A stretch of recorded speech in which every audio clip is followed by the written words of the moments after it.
No niin, hyvät ystävät, tervetuloa Pyrin paastopäiväkirjojen pariin.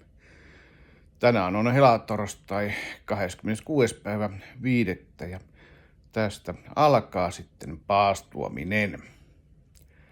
Kyseessä on siis vanha katolilaisen paastoperinteen mukainen helluntai-paasto, joka perinteisesti on kestänyt helatorstaista edeltävästä keskiviikosta, mikä on normaali paastopäivä, aina sitten helluntaihin saakka, jolloin on ollut juhlat sitten.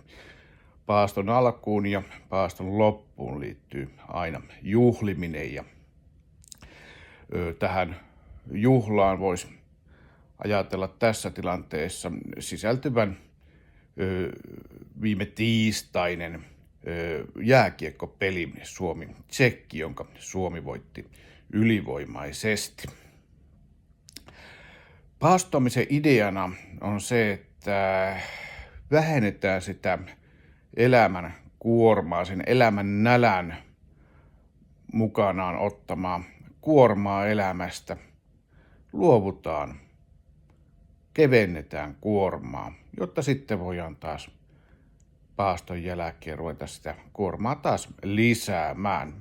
Semmoista vaihtelua siis elämässä ja saa myös keho kokea sitten uusia oloja.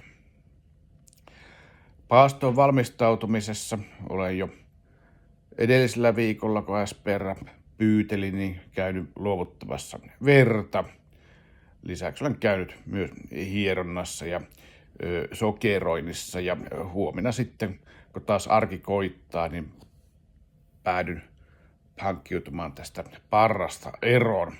Sillä tavalla saa myös tämmöistä konkreettista ulkonäöllistä muutosta tehtyä tässä paastoaikana. Ideana paastossa on myös se, että mielen pitäisi rauhoittua, se jatkuva pärinä siellä Duracell-popussa, niin pikkasen hiljentyisi.